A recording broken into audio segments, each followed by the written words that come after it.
Standları dolaşmaya devam ediyoruz. Neredeyiz? Karaçay standındayız. Yanımızda da Nurdan Önalan var. Evet. Hoş geldiniz efendim. Hoş bulduk, teşekkür ederiz. Peki Karaçay standında neler var? Bize biraz tanıtın. Biz Kuzey Kafkas Karaçay Malkar Derneği olarak hazırladık bu standı.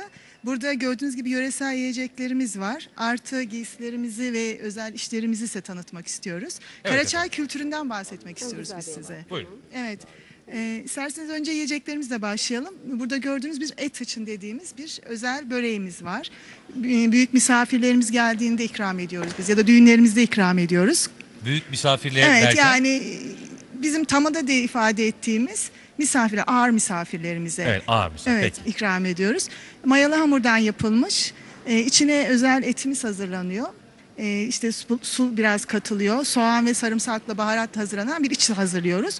Gördüğünüz gibi bir alt bir üst yaptık ve özellikle size gösterdik açarak hani gözüksün diye et içinimiz.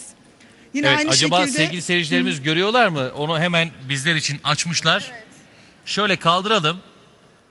Evet. Zannediyorum sizler de şimdi çok daha iyi görüyorsunuz. Bizler için açmışlar. Çok da güzel görünüyor. Hemen diğer yiyecekleri de tanıtalım Evet, Nurdan Hanım. bunlar hıçın diyoruz, gardoş hıçın. Bunların iki çeşidi var. Bir cav hıçın diyoruz, yağda kızartılıyor. Ot hıçın diyoruz, saçta yapılan bir yiyeceğimiz. Ot için bazlamaya da benziyor biraz. Ama tabii Benziyor. biraz benziyor ama biraz tabii farklı. Bakın biz burada yine ayırdık ama arasına gördüğünüz gibi bu sütbaşımız.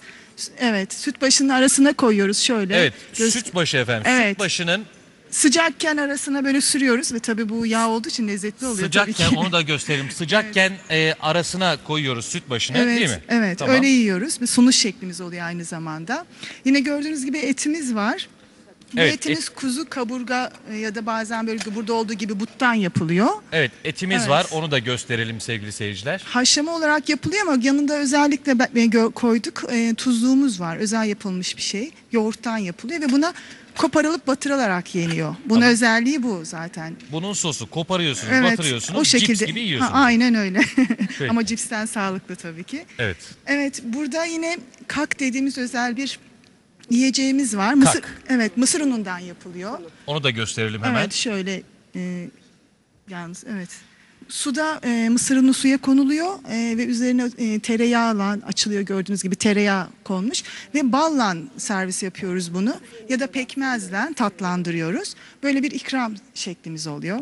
Çayımız var, kalmık çayı. Bakın size bitkisini de getirdik. Özel bir çayımız. Aynı çay demler gibi demliyoruz ama ikram şeklinde burada yine verdik. Bakın sütle ikram yapıyoruz şurada. Yarısını çayımızdan, yarısını sütten koyuyoruz. Evet, burada Evet, uygulayacağız da gösterebilirim.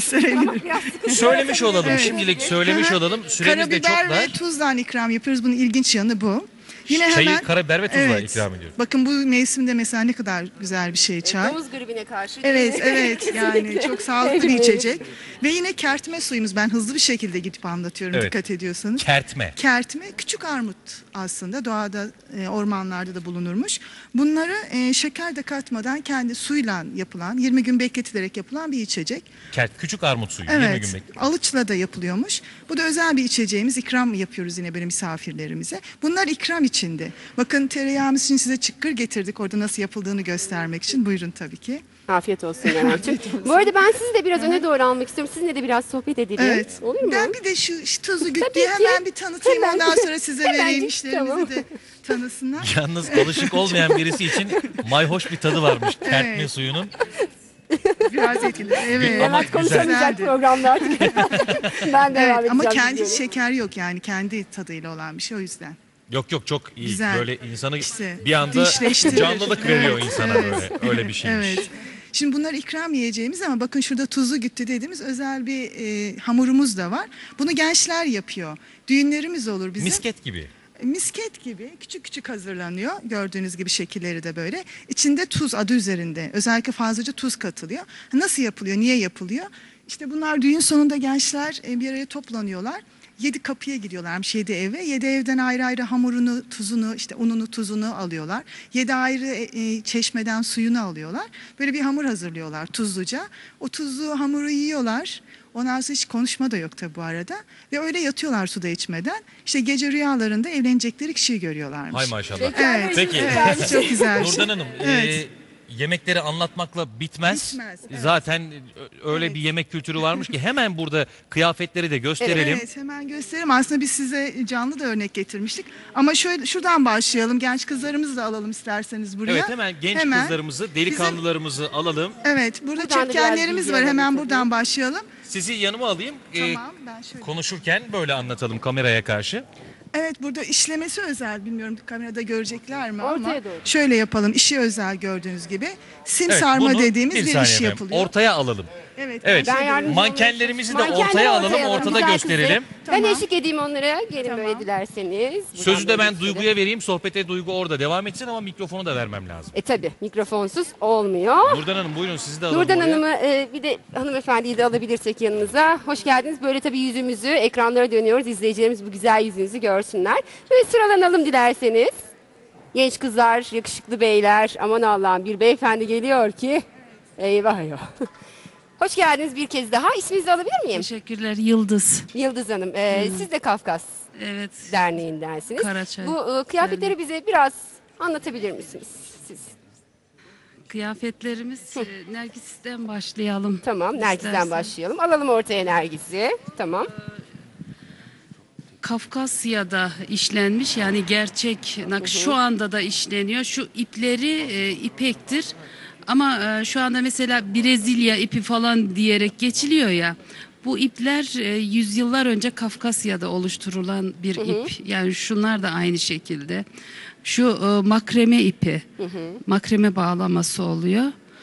Ya bu kendimizin özel yani açarak Yaptınız, da şey olabilir. Orada da renkli olarak işlenmiş hali. Peki. Evet. Nergis, güzel Nergis'in bu, içinde. Ben çok önde durmayayım. Şöyle şey- geçeceğim. Kemerimiz. Evet. Biz kıyafet iç ve dış elbise olarak Tamam. ikiye ayrılıyor. Tamam. Bunu bütünleyecek. Nergis'ten dinleyelim peki.